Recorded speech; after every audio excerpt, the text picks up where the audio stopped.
Hai Sobat Inyong Apple, selamat malam. Jumpa lagi di Satelit TV bersama saya Unika Bella. Pasti akan mengajak Anda untuk mengetahui beragam informasi seputar DBHCHT ini. Hari ini kita akan discuss bersama. Langsung menyapa dari Semarang nih, selamat malam. Saya ucapkan ke Ibu En Erlina Esos MSI selaku dari Sekretariat DBHCHT Provinsi Jateng. Bu, selamat malam, apa kabar? Selamat malam Mbak Bella, alhamdulillah kabar baik. Sehat ya Bu, ini fresh banget sehat ini ya. nih, Kegiatannya hari ini sudah sampai 7 agenda ya Bu, kalau nggak salah.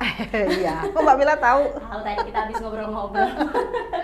Seru banget ya Bu, nampaknya ini masih fresh sampai sekarang, malam ini juga masih berkegiatan gitu. Kemudian ini di sebelahnya, ini kita cewek-cewek cantik ya Bu, ini cakep sendiri kayaknya nih Bu. Ini ada Pak Riyad Mojo Ponconugroho SME selaku Kepala Bagian Perekonomian dan SDA Kabupaten Banjarnegara. Selamat malam Pak, apa kabar? Selamat malam Mbak Bella, alhamdulillah sehat. Sehat juga ya Pak? Alhamdulillah. Kalau tadi Bu 7 agenda, kalau Bapak berapa agenda Bapak? Saya lebih sedikit lah. Tetap ya yang beberapa lebih banyak kabupaten menyesuaikan begitu. Alright, kita akan discuss terkait ini kesejahteraan masyarakat dari DBHCHT, dana bagi hasil cukai hasil tembakau. Nah, Bella mau ke perempuan dulu nih Pak, ladies first begitu. Bu, bagaimana sebenarnya perkembangan atau pemanfaatan DBHCHT di Provinsi Jawa Tengah sendiri? Baik Mbak Bella, jadi perkembangan DBHCHT itu di tahun sekarang ini luar biasa ya. Anggaran DBHCHT ini di tahun 2023 naik pesat ketimbang di tahun 2022, di mana perkembangan kegiatan juga semakin banyak. Tetapi untuk di tahun 2023 ini kegiatannya ada 3 bidang. Yang pertama adalah bidang kesejahteraan masyarakat, yang kedua adalah bidang kesehatan, dan yang ketiga adalah bidang penegakan hukum. Luar biasa. Berarti tapi dari ketiga bidang itu kita mau benar-benar fokus di kesejahteraan masyarakatnya nih Bu. Karena kan mungkin banyak yang belum tahu nih kesejahteraan masyarakat, ternyata ada juga dari DBHCHT ini pemanfaatannya. Yes, Nanti betul bisa sekali. diedukasi lagi nih Bu. Lanjut lagi nih untuk mekanisme perhitungan dari DBHCHT sendiri tahun ini dibandingkan dengan tahun sebelumnya bagaimana? Untuk mekanisme perhitungan DBHCHT sendiri ini dari tahun kemarin dan tahun sekarang masih sama ya. Jadi perhitungannya kita berdasarkan jumlah produksi tembakau yang diterima oleh suatu daerah, dan juga berapa pita cukai yang masuk di dalam suatu daerah itu.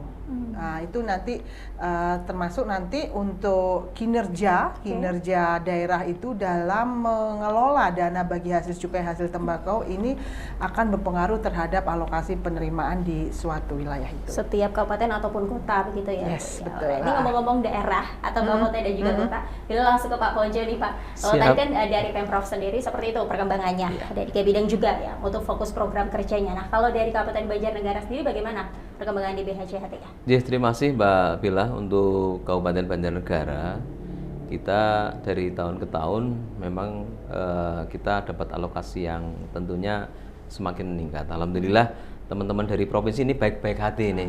Ini kita tiap tahun ada kenaikan dari penerimaan dana cukai, dan tentunya seperti tadi disampaikan oleh Mbak En, itu kita kembalikan lagi ke masyarakat dalam rangka 3 program yang sudah ataupun sudah ditentukan oleh pemerintah pusat. Seperti itu. Oke Pak, kemudian ini untuk memastikan bahwasanya DBHCHT ini benar-benar digunakan secara transparan dan akuntabel, ini bagaimana kalau dari Kabupaten Banjarnegara? Terima kasih Mbak Bella. Ini kaitannya dengan DBHCHT, tentunya kita mendasarkan pada PMK 215 tahun 2021 tentang penggunaan dana bagi hasil cukai hasil tembakau. Itu kita gunakan untuk 3 bidang. 3 bidang untuk kesejahteraan masyarakat, terus kemudian untuk menegakkan hukum dan kesehatan. Semuanya itu kita koordinasikan dengan teman-teman provinsi maupun kementerian. Ini juga kita melibatkan dalam rangka tadi kita untuk menunjukkan bahwa dana ini transparan dan akuntabel sesuai dengan peruntukannya, itu seperti itu. Dari 3 bidang itu tadi ya, kesejahteraan masyarakat, penegakan hukum, dan juga kesehatan. Nah, kalau di Kabupaten Banjarnegara sendiri meningkatkan kesejahteraan masyarakat secara berkelanjutan dari pemanfaatan DBHCHT-nya ini bagaimana Pak? Terima kasih Mbak. Ini untuk dana tadi kita dengan 3 bidang tadi, satu untuk kesejahteraan masyarakat, kemudian penegakan hukum dan kesehatan. Ini kita untuk secara masyarakat kita kembalikan lagi kepada petani yang ada di Kabupaten Banjarnegara. Ini dalam rangka untuk peningkatan kualitas bahan baku. Terus kemudian dalam rangka kita pemberian bantuan sarana prasarana. Kemudian yang ketiga kaitannya untuk penegakan hukum maupun kesehatan, ini juga berkorelasi dalam rangka untuk meningkatkan kesejahteraan masyarakat di Kabupaten Banjarnegara. Kita kembalikan ke sana dalam rangka untuk peningkatan kesejahteraan masyarakat. Oke, dalam hal ini berarti para petani yang ada di Kabupaten Betul Banjarnegara sekali. begitu ya. Alright. Nah, kemudian ini untuk partisipasinya sendiri, ngomong-ngomong para petani juga, untuk partisipasi masyarakat dalam proses perencanaan dan juga pengambilan keputusan terkait penggunaan DBHJHT secara detailnya bagaimana nih? Ya, untuk peran masyarakat terkait dengan penggunaan dana DBHJHT ini, sebenarnya kita kan di Banjarnegara maupun secara nasional itu sebenarnya kan kita ada APTI ya, Asosiasi Petani Tembakau Indonesia. Kita dari pusat sampai daerah kita juga punya di Kabupaten Banjarnegara, terutama untuk di sektor pertanian dalam rangka kita peningkatan kualitas bahan baku tembakau. Kita bermusyawarah, artinya kita koordinasi dengan teman-teman APTI dalam rangka untuk menentukan program apa yang perlu kita sentuh di tahun-tahun yang akan datang. Sehingga dana DBHJ tadi tentunya tidak akan keluar dari rencana penggunaannya seperti apa, karena selalu kita koordinasikan dengan teman-teman dari APTI maupun dengan OPD terkait yang memang membutuhkan untuk kita intervensi dengan dana bagi hasil cukai tadi. Oke, sejauh ini respon dari mereka pun juga baik-baik saja gitu ya? Iya, luar biasa. Artinya sebenarnya ini kalau boleh minta sebenarnya sama Mbak En, ini di provinsi kita dapatnya jauh lebih besar lagi itu seperti itu. Tapi kan kita harus dibatasi dengan tadi ada sistem perhitungan oleh teman-teman dari provinsi itu seperti itu. Dan mekanismenya seperti apa juga tetap nurut dari provinsi begitu ya. Kalau enggak gimana nih Bu? Kalau nggak sesuai ada sanksinya Mbak. Jadi ada sanksinya. Iya kan, kalau kita alokasi itu nggak tepat, satu ada sanksinya, terus yang kedua nanti bisa diprotes kabupaten kota lain. Waduh, nanti takutnya loh yang ini kok segini tapi nggak disanksi. Yang ini nanti pilih kasih nih sama Banjarnegara. Sejauh ini aman ya Bu, nggak ada pilih kasih? Mana aja. Bahaya banget dong kalau nggak pilih kasih ya. Oke, ini Bella kembali lagi ke Bu En nih. Terima kasih Pak Ponco. Bu En tadi bicara terkait partisipasi dari masyarakat. Kalau dalam hal ini tadi di Kabupaten Banjarnegara sendiri. Kalau dari Provinsi Jawa Tengah sendiri bagaimana? Kalau dari Provinsi Jawa Tengah, kami itu menerima usulan dari teman-teman daerah ya, dalam hal ini kabupaten kota. Jadi kabupaten kota itu mengusulkan apa nih kegiatannya. Contoh nih Banjarnegara mau mengusulkan apa kepada kegiatan DBHJHT-nya. Jadi kalau kami nggak langsung ke grassroots ya. Kalau yang grassroots itu mungkin langsung ke kabupatennya, kabupaten kepada kami. Usulannya seperti itu. Nah, nanti kita bahas usulannya, kita duduk bersama antara pemerintah provinsi dan pemerintah kabupaten kota untuk membahas kegiatannya, apakah ini sudah sesuai ketentuan atau belum dan seterusnya. Oke, jadi semakin penasaran kira-kira yang dibahas apa begitu ya Bu ya di dalamnya untuk DBHJHT sendiri. Mungkin bagi para pemirsa yang ada di rumah atau lagi nonton sekarang bingung sebenarnya pemanfaatannya untuk apa saja. Pastinya tadi ada 3 bidang gitu ya, untuk kesejahteraan masyarakat, kemudian penegakan hukum dan juga kesehatan. Mungkin ada yang belum merasakan juga atau sudah merasakan tapi tidak tahu ternyata itu pemanfaatan dari DBHJHT. Taunya mungkin ini dari pemerintah, tapi tidak tahu sebenarnya itu dari DBHJHT juga. Betul banget. Gitu ya Bu ya, kira-kira. Ya, ini penasaran kira-kira apa lagi sebenarnya pemanfaatan yang akan diberikan DBHJHT untuk kabupaten kota dan juga provinsi yang ada di Jawa Tengah. So, don't go anywhere, stay tuned only on Satellite TV.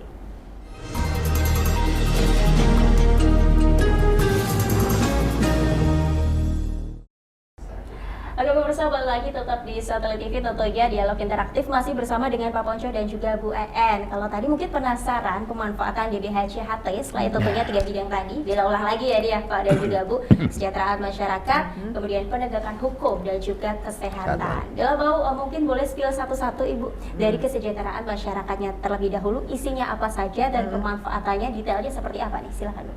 Mbak Bella kepo nih yang bidang kesejahteraan masyarakat. Jadi itu kegiatannya diantaranya ya, pertama untuk memberikan bantuan langsung tunai itu kepada buruh tani tembakau, kepada petani tembakau, atau kepada buruh pabrik rokok dan anggota masyarakat umum lainnya. Nah, jadi namanya itu BLT DBHJHT.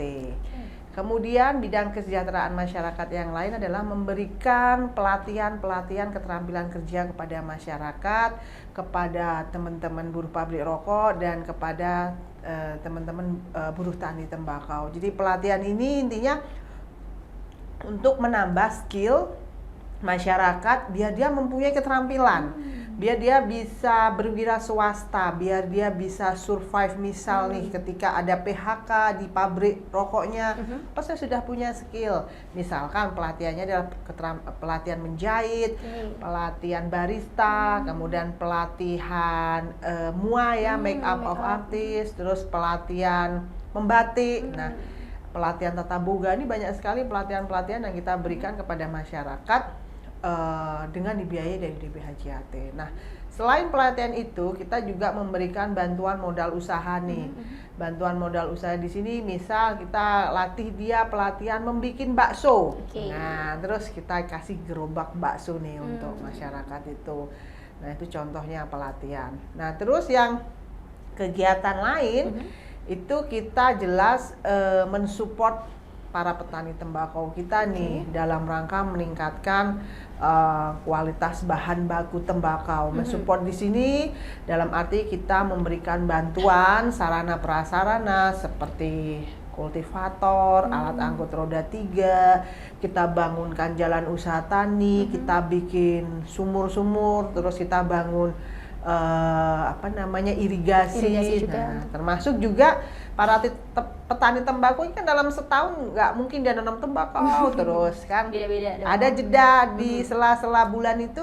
Kita juga kasih bantuan seperti misalkan mau nanam kopi atau mau nanam cabai, nanam jambu, alpukat. Nah, itu bisa kita berikan bantuan melalui anggaran DBHJHT. Itu untuk kegiatan-kegiatan kesejahteraan masyarakat. Mendukung juga UMKM juga ya Bu tadi. Iya, salah satu berikan gerobak bakso itu tadi untuk contohnya tadi ya. Oke. Itu tadi untuk kesejahteraan masyarakatnya. Kemudian penegakan hukum nih Bella kepo nih. Di bagian mana Bu biasanya? Kalau penegakan hukum jelas tadi kan kalau di BHJHT itu sendiri kan adalah berasal dari pita cukai rokok Ada uang yang masuk kepada negara yang dikembalikan lagi kepada masyarakat. Nah, kalau gitu berarti kalau di rokok itu nggak ada cukainya kan berarti nggak ada uang nih yang masuk kepada negara. Nah, ini masyarakat perlu kita kasih informasi, perlu kita sosialisasikan edukasi bahwa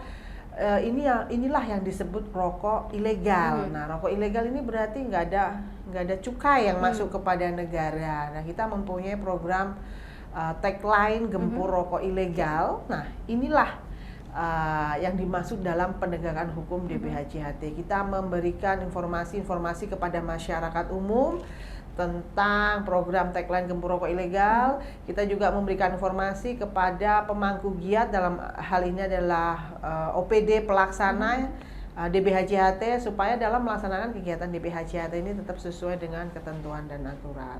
Nah, penegakan hukum yang lain kita juga melaksanakan kegiatan operasi bersama. Jadi para pelaku pengedar rokok ilegal yang dikasih tahu nih susah nih ya sudahlah kita kita ada ini banyak kita bersinergi dengan teman-teman Bea Cukai, dengan polisi, dengan TNI, juga dengan aparat penegak hukum lainnya, dengan Satpol PP juga dalam rangka melakukan operasi bersama ini. Seperti itu. Wow, itu berarti kesejahteraan masyarakat sudah dijelaskan dengan rinci begitu ya Bu, sudah mudeng dan paham ya pasti ya. Kemudian tadi penegakan hukum juga sudah detail. Nah, ini tadi yang terakhir kesehatan. Gimana nih kesehatan? Kalau kesehatan kan kita tahu ya bahwa tembakau yang sudah melalui proses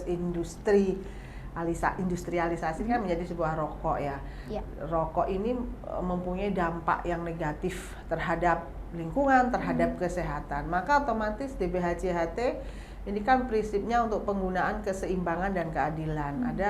Adanya DBHJHT lari ke bidang kesehatan karena itu. Jadi kegiatannya apa? Kegiatannya diantaranya satu, pelayanan promotif, preventif, ataupun kuratif, rehabilitatif kepada masyarakat. Contohnya dalam kita penanganan stunting. kita memberikan PMT kepada balita, kita memberikan tablet tambah darah kepada remaja putri, kita edukasi mereka seperti itu. Terus ada juga kegiatan vaksinasi, imunisasi, kemudian kita juga membangun fasilitas kesehatan yang ada di daerah, puskesmas, pustus juga memberikan bantuan berupa alat-alat kesehatan. Itu luar biasa. Jadi lengkap ya. Secara pemanfaatan di awal tadi untuk kesejahteraan masyarakat juga sudah aman, begitu lengkap. Kemudian penegakan hukum harus tetap berjalan sesuai regulasi juga. Dan yang terakhir kesehatan harus penting deh ya. Kalau sudah sejahtera, kalau nggak sehat gimana, kayaknya belum sejahtera ya Pak dan juga Bu ya. Right. Ini Bella kembali ke Pak Ponco lagi. Kayaknya sudah menunggu pertanyaan selanjutnya nih Bu. Siap-siap ya. Siap-siap. Kalau di Kabupaten Banjarnegara sendiri Pak, untuk evaluasi kinerja dari dampak penggunaan DBHC-HT di Kabupaten Banjarnegara sejauh ini bagaimana? Ya, terima kasih Mbak Bella. Ini kaitannya dengan evaluasi kinerja khususnya untuk penggunaan dana bagi hasil juga hasil tembakau. Ya jelas kita akan melakukan evaluasi secara rutin dengan teman-teman OPD terkait dengan capaian kinerja program yang sudah kita sepakati bersama di dalam dokumen penganggaran teman-teman di OPD khususnya yang bersumber dari DBHC-HT. Kita melakukan kegiatan itu evaluasi triwulan maupun semester 1. Biasanya kita dengan teman-teman provinsi itu kita evaluasinya semester 1 ya Pak En ya. Ini kita evaluasi bersama termasuk dengan teman-teman dari kementerian terkait. Ini ada dari Kementerian Keuangan ataupun dari Kementerian Pertanian yang kita mengalokasikan anggaran sesuai dengan bidangnya tadi ya sampaikan oleh Mbak En. Kita lihat progresnya seperti apa, terus kemudian di tengah perjalanannya barangkali ada hal yang memang perlu kita lakukan evaluasi dengan teman-teman provinsi ya kita review lagi itu seperti itu. Jadi itu yang kita lakukan di pemerintah kabupaten dalam rangka kita mengoptimalkan penggunaan dari dana DBHC tadi itu seperti itu. Oke, kalau di Kabupaten Banjarnegara sendiri secara evaluasi atau apakah sudah optimal sejauh ini Pak? Ya, terima kasih Mbak Bella. Ini kaitannya untuk DBHC-HT kita sebenarnya kan kita kalau boleh dibilang DBHC-HT dana ini mungkin sekian persen dari APBD kita. Artinya kita dengan anggaran kurang lebih 12 sampai 17 miliar di tahun 2023 dari anggaran kita 2,3 triliun tentunya memang tidak besar, tapi kita dorong dalam rangka kita membantu APBD untuk penanganan program kegiatan yang memang belum terdanai.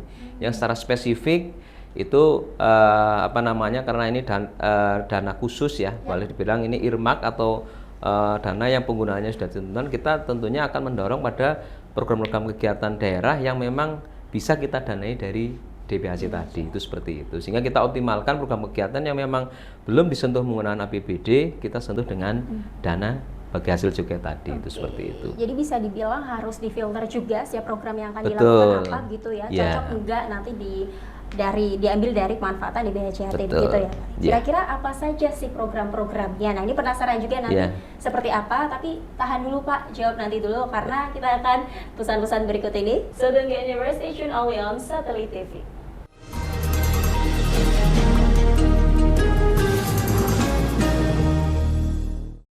Oke, kembali lagi masih di dialog interaktif bersama dengan Pak Ponco dan juga Bu En. Ini ke Pak Ponco lagi tadi ya di jeda Pak Ponco. Penasaran kira-kira program apa saja yang didanai oleh DBHC-HT dalam hal ini di Kabupaten Banjarnegara Pak? Silahkan. Terima kasih Mbak Bella. Untuk program-program yang kita danai dari DBHC-HT ini sebenarnya kita cukup banyak di Kabupaten Banjarnegara karena tadi dari pembidangannya kita sudah jelas kita untuk kesejahteraan masyarakat, kemudian penegakan hukum dan untuk kesehatan. Sehingga di tahun 2023 ini memang kita kaitannya dengan kesejahteraan masyarakat. Ini salah satunya memang kaitannya untuk bantuan sarpras kepada para petani tembakau. Kita punya 5 wilayah di Kabupaten Banjarnegara, di 5 kecamatan yang memang potensi sebagai produsen tanaman tembakau. Ini ada di Kecamatan Pagentan, Pejawaran, kemudian Wonoyoso, Kalibening dan Batur. Ini 5 kecamatan tadi ini menjadi lokus prioritas kita produksi tanaman tembakau. Tentunya ini menjadi upaya kita dalam rangka membantu petani tembakau, khususnya kita berikan fasilitasi untuk peningkatan kualitas bahan baku melalui tadi bantuan sarpra seperti kultivator dan bantuan pupuk dan sebagainya. Kita arahkan ke sana. Kemudian untuk penegakan hukum ini juga kita arahkan dalam rangka untuk tadi ada sosialisasi, ada pengumpulan informasi dan operasi bersama untuk BKC dengan teman-teman dari Bea Cukai. Tadi ada yang kelewat satu, Mbak, katanya untuk kita juga ada program BLT, katanya untuk kita berikan kepada buruh tani tembakau ataupun buruh pabrik. Kalau memang ada pabrik rokok di Banjarnegara. Selain itu kita juga untuk kaitannya dengan peningkatan keterampilan. Nah, ini utamanya peningkatan keterampilan ini dalam rangka tadi arahnya kita bagaimana teman-teman ataupun yang bergerak di sektor pertanian itu lebih sejahtera. Itu kita berikan bantuan pelatihan keterampilan, khususnya kita memang prioritaskan tadi kembali ke 5 kecamatan di wilayah atas. Yang sudah disebutkan. Kemudian yang terakhir ini dari sisi kesehatan. Memang kita di tahun 2023 ini dengan salah satunya persetujuan BAN teman-teman di provinsi maupun dengan kementerian, kita ada pengalian anggaran yang tadinya untuk BLT karena BLT kita anggap cukup karena dananya cukup besar, itu kita alihkan dalam rangka untuk bidang kesehatan. Kita di sana untuk intervensi kurang lebih 10 sarana prasarana kesehatan baik di puskesmas maupun puskes serta untuk penunjang peralatan yang memang kesehatan yang dibutuhkan oleh teman-teman di puskesmas, itu seperti itu. Kurang lebih gambarannya program-program yang kita intervensi di tahun 2023 itu seperti itu, Mbak. Wow, luar biasa. Nah, Bella penasaran untuk kelima wilayah tersebut nih, Pak, yang sedang diagendakan atau digalakkan sekarang ini wilayah yang mana nih? Ini untuk wilayah kita 5 kecamatan, kita lebih ada prioritas di wilayah kecamatan Pagentan dan Pejawaran. Oke, ada 2 kecamatan tersebut.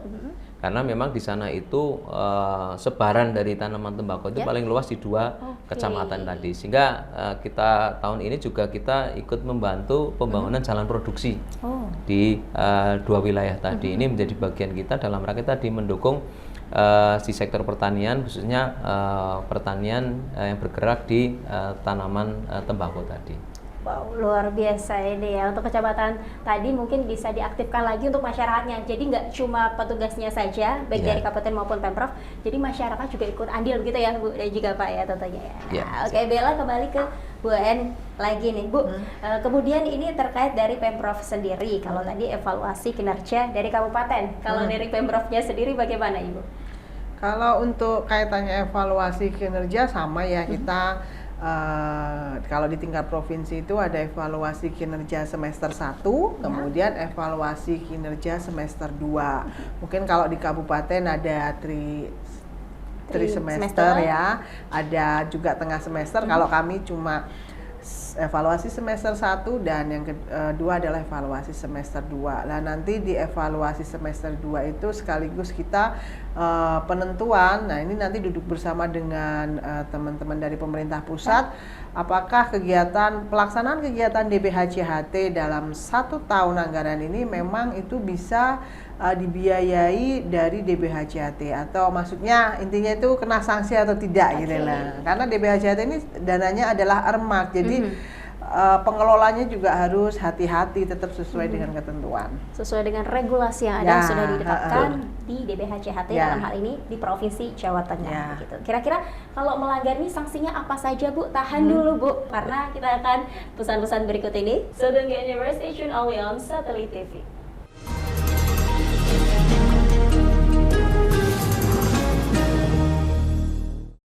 Masih bersama Bella dan juga Pak Ponco, Bu En, kita tetap bahas kesejahteraan masyarakat dari DBHCHT. Alright, Bu.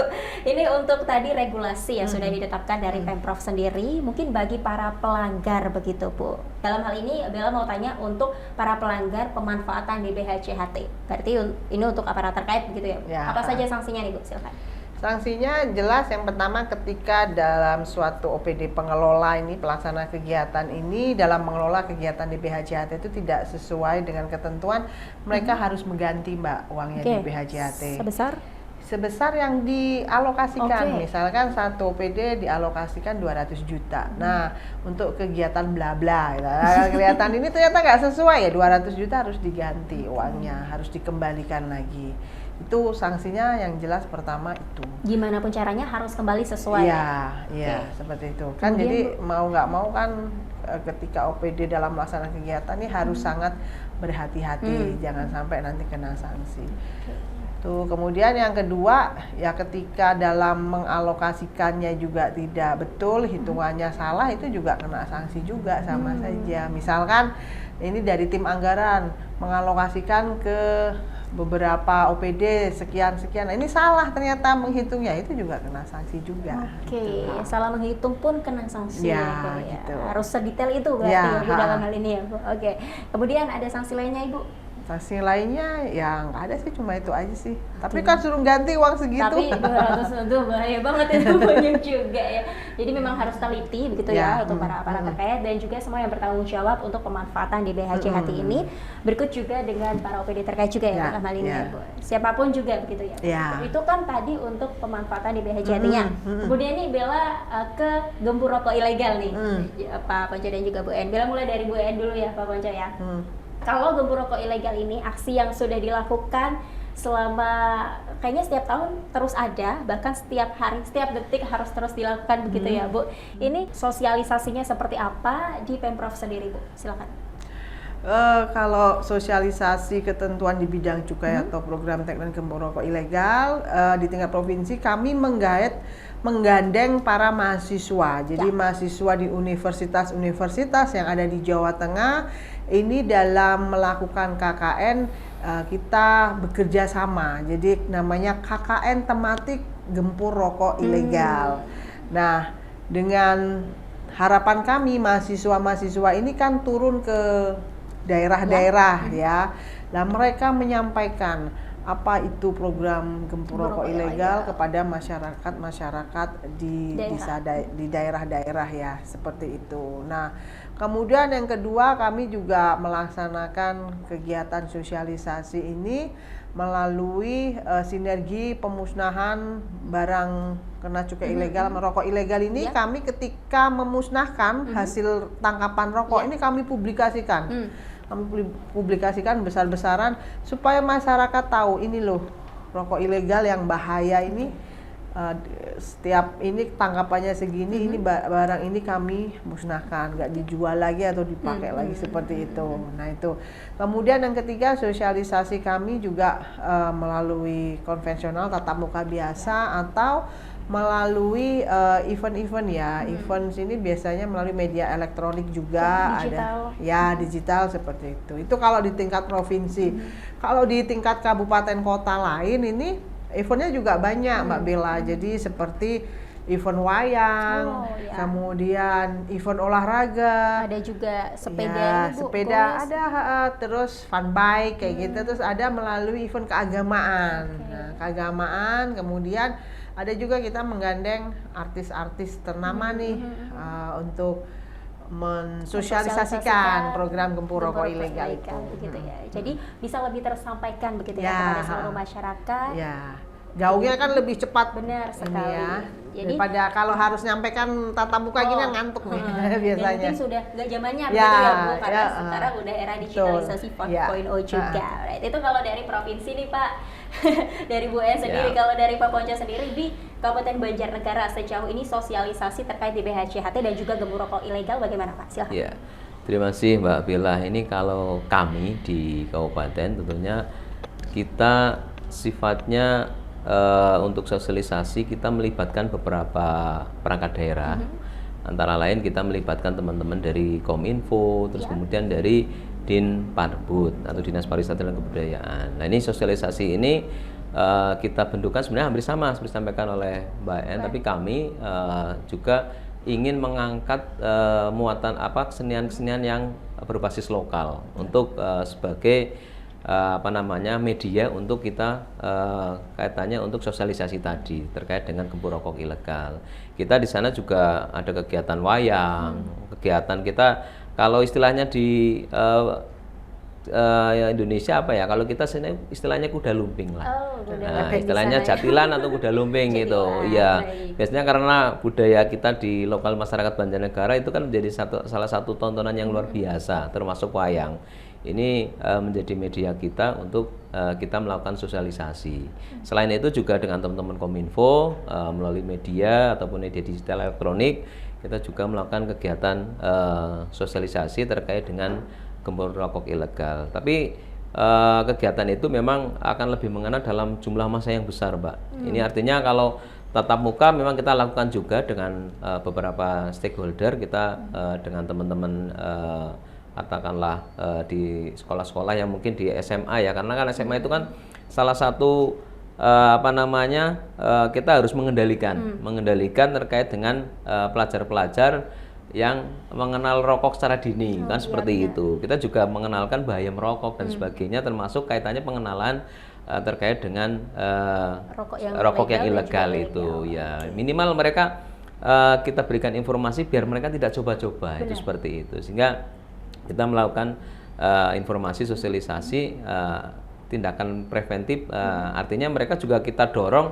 pada saat orang tua mereka, barangkali orang tua mereka ternyata beli rokok yang diketahui kok agak janggal gitu, itu kan minimal iya mencurigakan, mereka kan bisa menginformasikan kepada orang tua mereka bahwa itu tidak merugikan negara dan sebagainya. Termasuk juga kaitannya otomatis rokok-rokok yang ilegal tadi kan belum jelas nih, dalam arti selain merugikan negara, takutnya juga secara kesehatan juga mengganggu kesehatan para perokok seperti itu. Itu yang kita lakukan di Banjarnegara. Di Banjarnegara luar biasa. Tadi ada wayang, ada kalau di Banjarnegara sendiri jatilan ya Pak ya. Kuda lumping lah, iya kuda lumping. Luar biasa. Jadi secara nggak langsung ini selain tentunya sosialisasi di BHCHT dan juga gembur rokok ilegal, ini mengangkat kearifan lokal yang ada di daerah masing-masing. Kalau dalam hal ini di Kabupaten Banjarnegara, kuda lumping itu tadi ya Pak ya. Alright.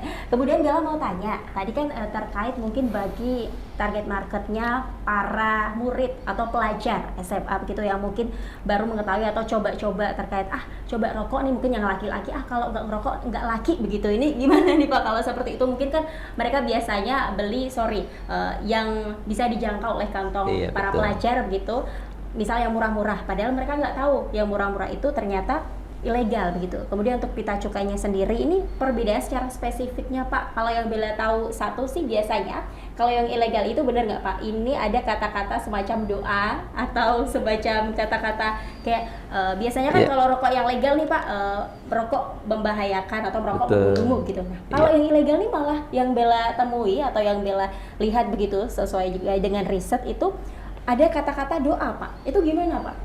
Iya, kaitannya dengan rokok ya, rokok yang ilegal tentunya yang legal. Kalau yang legal itu jelas pasti ya, pasti bahwa di situ ada pita cukainya dan akan diterapkan berapa sih cukai per batangnya. Itu untuk rokok-rokok yang legal ya, itu seperti itu. Kalau yang ilegal itu jelas tidak bercukai kan, biasanya seperti itu. Karena modus-modusnya kalau teman-teman bea cukai melihat itu biasanya satu tidak bercukai, terus kemudian indikasinya pita cukai palsu. Artinya rokok itu ditempeli pita cukai yang indikasinya adalah palsu, karena sebenarnya di situ ada hologramnya. Dan hampir mirip loh Pak. Ya, hampir mirip. Lah itu kalau hal-hal yang sifatnya kaitannya dengan hologram, tentunya teman-teman di Satpol yang melakukan pengumpulan informasi dan sebagainya, ini kita lengkapi dengan ultraviolet. Kita membawa lampu ultraviolet pada saat kita harus melakukan pengumpulan informasi terkait mendeteksi adanya rokok-rokok dengan dilekati pita cukai palsu, karena di sana nanti akan kelihatan itu.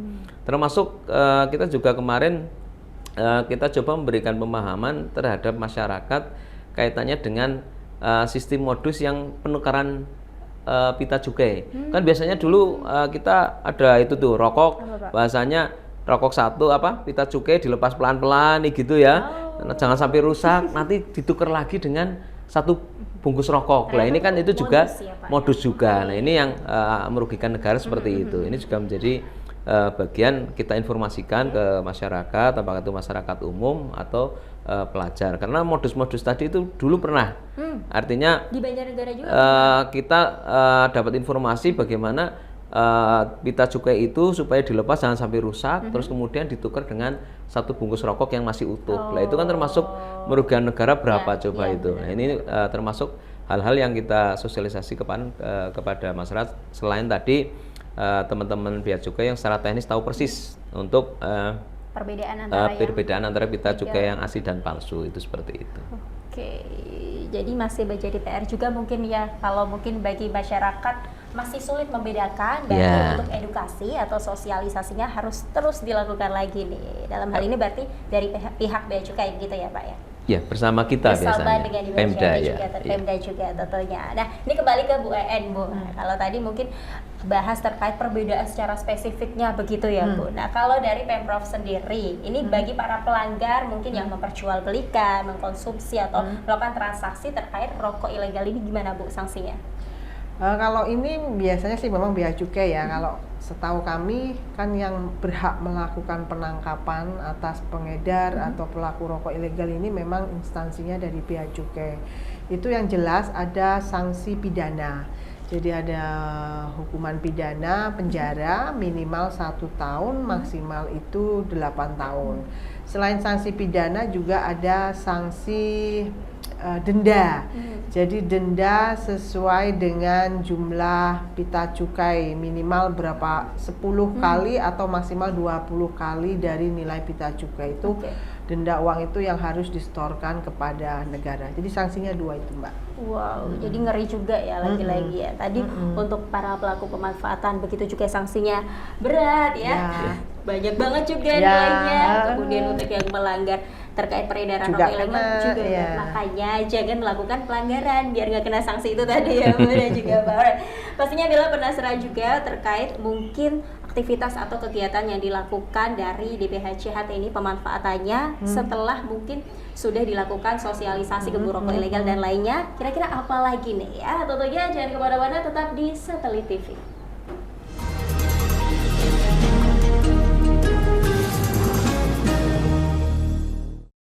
Baik, masih di Dialog Interaktif Satelit TV bersama dengan Pak Ponco dan juga Bu En. Kalau tadi sudah kita bahas secara detail terkait alokasi anggarannya, kemudian pemanfaatannya seperti apa saja, ketiga bidangnya ada kesejahteraan masyarakat, kemudian penegakan hukum dan juga kesehatan.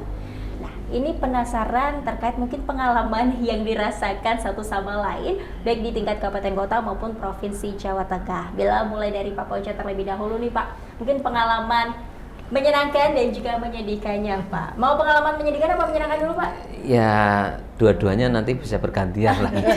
Mungkin yang sedih dulu Pak, biar senangnya di dulunya. Silakan. Terima kasih Mbak Bella. Ini kami di kabupaten, ini kita punya pengalaman yang cukup ya menyedihkan ya. Waduh. Menyedihkan dalam arti kita di tahun 2021 harusnya memang kita waktu itu menerima full dana yang dari pemerintah pusat untuk dana DBHC-HT. Hanya karena kemudian kita di proses-proses penganggarannya ada keterlambatan sehingga pada saat itu tidak ada kegiatan perubahan APBD, padahal kita momennya adalah kita ingin melakukan perubahan atas evaluasi yang dilakukan oleh teman-teman provinsi. Nah, kemudian pada saat itu karena waktu itu tidak ada kegiatan perubahan APBD, akhirnya pengalaman menyedihkan kita kena penalti, kena sanksi. Kita seharusnya ditransfer penuh dari pemerintah pusat lewat teman-teman di provinsi karena kita tidak melakukan perubahan RKP. Akhirnya kita kena penalti kurang lebih ya sekitar 500 juta kurang lebih. Waduh. Jadi dana kita yang ditransfer ke kita ke daerah itu berkurang kurang lebih sekitar 500 jutaan. Tentunya itu kan menjadi satu hal yang bagi kami sangat merugikan, nantinya tidak bisa dioptimalkan kembali dalam rangka untuk mendukung program-program kegiatan yang ada di Kabupaten Banjarnegara. Kemudian pada saat itu evaluasinya seperti apa Pak kepada para rekan-rekan?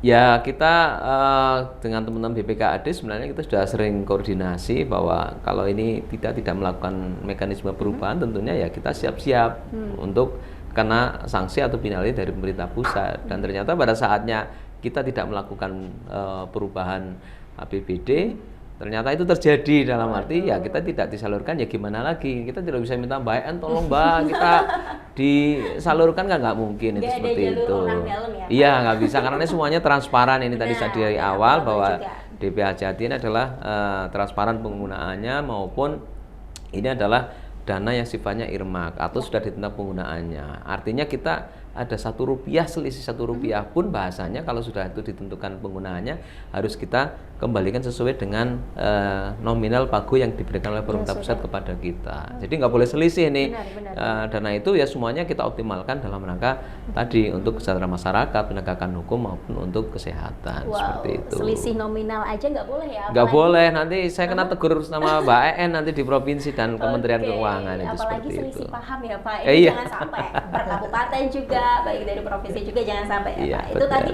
mungkin bisa dibilang pengalaman pahit, tapi tentunya akan membuahkan hal manis kalau sudah dievaluasi dan diperbaiki begitu ya Iya. Pak ke depannya. Nah, mungkin kalau pengalaman menyenangkannya Pak.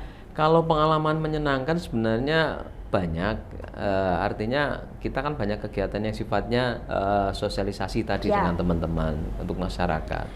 Kadang kita juga ya karena ini kita melibatkan dengan teman-teman Bea Cukai biasanya ya kita akan senang manakala ada tontonan tadi, kita ada pertunjukan kesenian, ada wayang, kemudian Kuda ada kuda lumping yang memang itu kearifan lokal yang ada di kami. Ya. Jadi kami bisa hadir di tengah-tengah masyarakat sekaligus kita menikmati kesenian yang ada atau kearifan lokal yang ada di Banjarnegara. Itu pengalaman yang bagi kami itu cukup menyenangkan karena ini melibatkan masyarakat yang cukup banyak dan sekaligus kita dalam rangka untuk sosialisasi terkait dengan gembur rokok ilegal. Barangkali nanti kayak Mbak En malah justru lebih banyak pengalaman yang Nah, menyenangkan itu ini. dia. Nanti Mbak En saja Jadi, bisa langsung ke Mbak En Pengalamannya seperti itu. apa ya? Iya. Oke, Bu ini sudah ditondong nih Bu. Kalau pengalamannya seperti apa nih Bu? Pengalaman menjadikannya terlebih dahulu selama menangani pemanfaatan di BHJT dan juga gembur rokok legal. Silakan. Kalau pengalaman banyak ya Mbak, macam-macam. Sebutkan semua nggak apa-apa. Pengalaman kalau menyedihkan itu kadang-kadang kita waktu harus siap ya untuk melayani teman-teman yang ada di daerah ya, dari 35 kap kota termasuk OPD provinsi sendiri. Jadi kadang kita sampai kita Sabtu Minggu kita juga tetap harus bersedia bekerja ya, maksudnya untuk bisa mengakomodir semua kegiatan-kegiatan di BHJT. Otomatis kan waktu keluarga nih, terutama anak-anak, kadang-kadang suami juga Sabtu Minggu nggak bisa bersama kita itu. Terus kemudian pengalaman menyedihkan tuh kadang-kadang kita nggak bisa mengakomodir seluruh keinginan ya. Iya. Per kabupaten atau per per kota. kabupaten, per orang ini kan banyak sekali. Pengennya sih semuanya terpuaskan, tapi kita tidak mungkin melayani secara memuaskan. Di situ kadang-kadang, aduh rasanya gimana gitu. Udah sampai kerja, aduh masih dipaido juga lah. Pengalaman ini. Tapi kalau pengalaman menyenangkannya ketika kita jelas ketemu banyak orang, terus kita bisa jaringan teman-teman tuh luas, apalagi kita antar provinsi ya, kan penerima di BHJT tidak hanya provinsi Jawa Tengah, ada provinsi-provinsi lain juga, terus juga melalui event-event tadi sama dengan Pak Ponco, jadi kita kenal artis juga nih. Dari setiap event-event yang diselenggarakan gitu ya, kadang-kadang kita ketemu artis siapa, wah bisa kenal deket, terus juga pengalaman yang lain ya kita dapat bisa mengenal berbagai macam karakter personil ya, mulai dari yang macam-macam Mbak, tipenya itu banyak. Nah, kita Saking banyaknya sampai nggak bisa disebutkan ya, saking Bu, ya. banyaknya itu. Nah seperti itu. Oke, luar biasa. Ini selain tentunya mengenal karakter per orang atau per kota, per wilayah, juga secara nggak langsung bisa mengenal geografisnya, itu masyarakat yang ada, terus tanah yang ditanami tembakau juga ya tentunya ya, betul. kalau sudah ke lokasi masing-masing. Nah, sejauh ini Bu, pastinya sudah pernah ke Banjarnegara untuk melihat langsung Bu di lapangan? Sudah. Sering bahkan ya Bu ya Bu? Sering Terakhir sih kapan, enggak Bu? sih, Terakhir kapan? jauh. Terakhir kapan nih? Dari Bisa suara. di-skip. Terakhir kapan ya Mas Ponco ya? Agak lama. Kan Mbak En kan jam terbangnya satu provinsi iya, itu benar. jadi. Jadi antar Kita- kota, antar itu. provinsi. Kalau ke kabupaten itu kayak warung aja gitu. Sudah banyak agenda juga ya. Itu tadi yang disampaikan Bu En, tidak bisa melayani seluruh kota atau seluruh kabupaten. Ya. Ibaratnya tidak bisa menyenangkan semua kabupaten Betul, atau kota betul. gitu ya, Ya, tidak bisa kadang-kadang maksimal. telepon gitu kan, Aduh, telepon. masih dipaidu Bu. Mbak nggak diangkat-angkat teleponnya. Padahal udah dua loh. Masih suka kayak gitu, diteleponin. iya. Terus gimana waktu itu responnya? Masih diteleponin? Ya kadang kalau telepon pas kita lagi rapat kan nggak mungkin kita angkat, Ya. tapi biasanya by WA atau by SMS kita masih bisa Oke. balas seperti itu.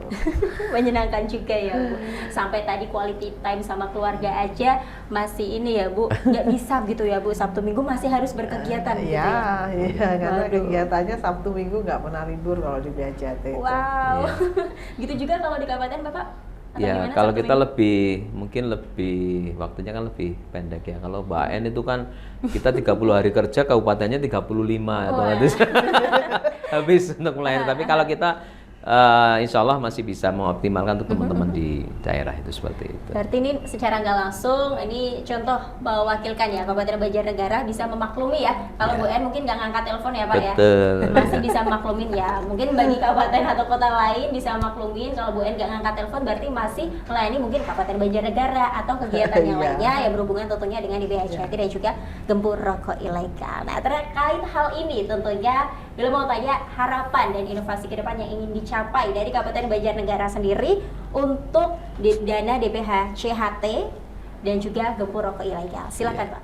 Ya, terima kasih Mbak Bella. Untuk harapan tentunya kalau dari kami dari Kabupaten Banjarnegara, harapan yang pertama adalah penerimaan DPH CHT tahun depan bisa bertambah lagi. Amin. Itu kan harapan. Harapan yang positif artinya kita berharap dengan tambahan anggaran itu ke depan bisa kita optimalkan untuk mendanai program-program kegiatan yang ada di Kabupaten Banjarnegara, khususnya yang punya keterkaitan dengan tadi kita ada Kesmas, kemudian ada penegakan hukum maupun kesehatan, khususnya lagi adalah terkait dengan produksi tembakau maupun terkait dengan buruh pabrik rokok. Itu harapan-harapan kami katanya di Banjarnegara. Tentunya dengan dana tadi kita bisa merancang lebih awal bagaimana kebutuhan daerah yang harus kita alokasikan dari dana bagi hasil juga tadi. Itu seperti itu.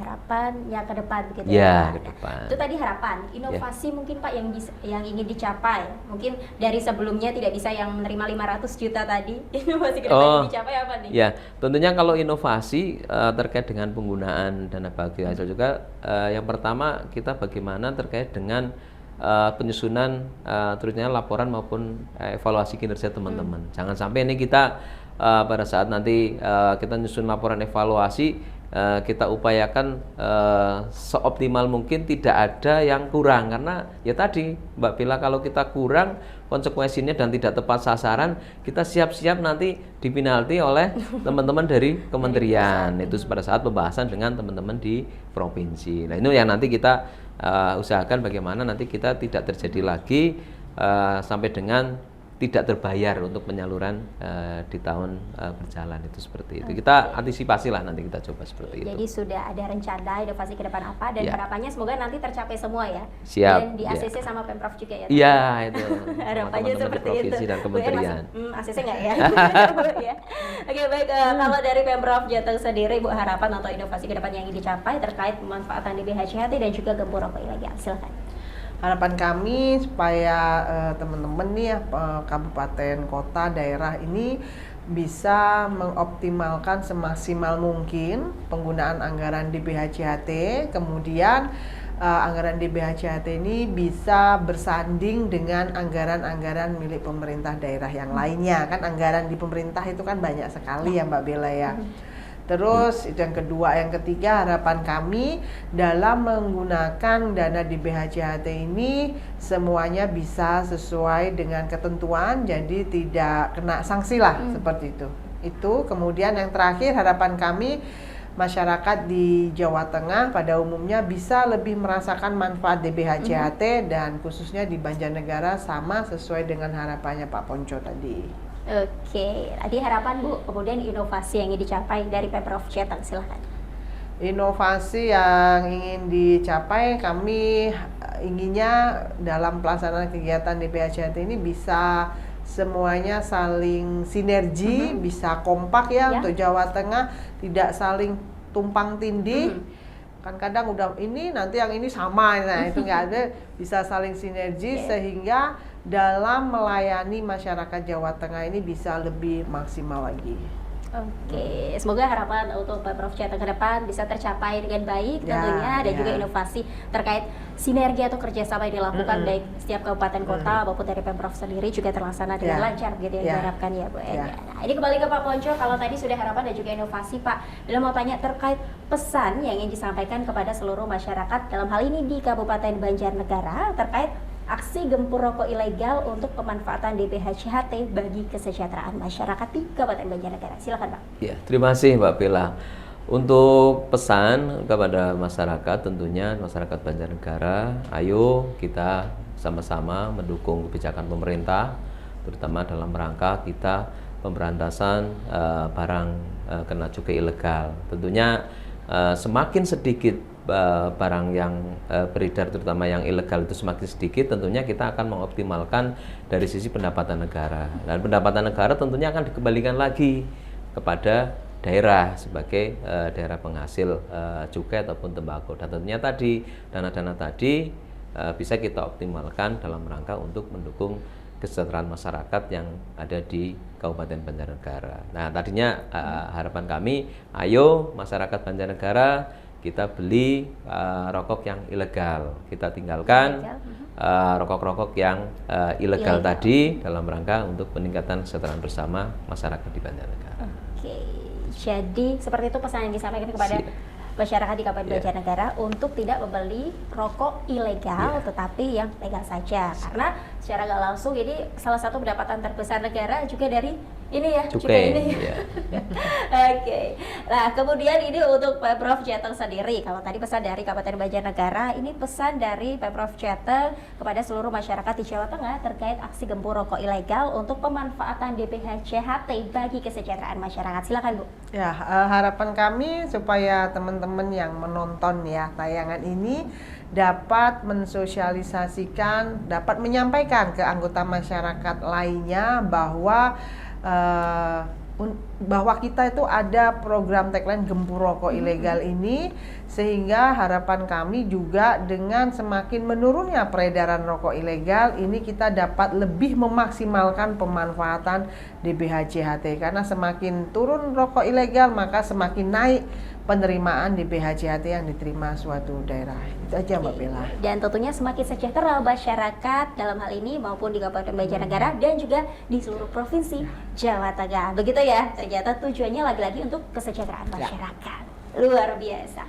Jadi Bella, terima kasih banyak nih sudah datang di Satelit TV hari ini. Pastinya selamat melanjutkan agenda selanjutnya untuk Pak Ponco dan juga Bu En. Semoga harapan dan juga inovasi kedepannya yang dicapai bisa terrealisasikan tentunya bersama juga dengan pemanfaatan DPHCHT yang ada sesuai dengan regulasi yang sudah ditetapkan di pusat. Begitu ya. Terima kasih untuk kebersamaannya. Salam sehat. Selamat melanjutkan agenda selanjutnya. Well, demikian dialog interaktif hari ini. Don't forget to subscribe, like, comment, and share this video, and then turn on your notification bell to find out more all about Satelit TV tentang DPHCHT. Saya Bella pamit undur diri. Selamat malam dan gempur rokok ilegal untuk pemanfaatan DPHCHT bagi kesejahteraan masyarakat.